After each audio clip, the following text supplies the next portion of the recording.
Iran has been holding its own international talks on the Syrian conflict.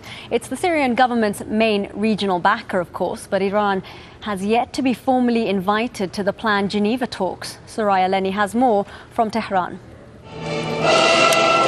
From Tehran, it's all very clear. A Syrian war is a threat to the wider region, and all sides should work together to stop it.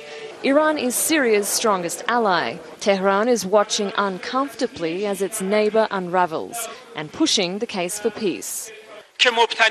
Our plan calls for the end of violence, declaration of a ceasefire, continuation of national dialogue, providing a situation for free elections and the forming of a new parliament to set a constitution.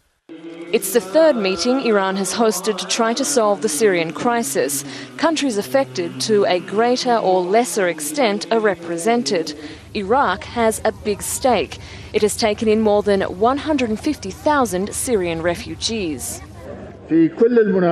Taking everything into account, Iraq has never supported one side or another, one sect or another. We want peace. That's why we want a solution as soon as possible. But more than 2 years of negotiations over Syria have made no progress. Russia says one reason is because Iran is excluded from international talks. Iran hasn't been invited to the proposed Geneva peace talks. It's been seen as one of the best chances for an agreement, and the Russians think that chance will improve if Iran is there. We insist on Iranian participation. We also insisted on it last year during the first conference, because without Iranian participation, I cannot even predict a successful, let's say, outcome of the conference. Iran is one of the key players in the region, so I think it's a must, Iranian participation.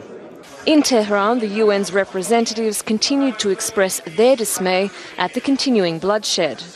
This meeting is held with the full backing of the United Nations. Both the Secretary-General and Syria's Special Envoy to the UN sent messages of concern, and both emphasised the point that there is no military solution to the Syrian crisis.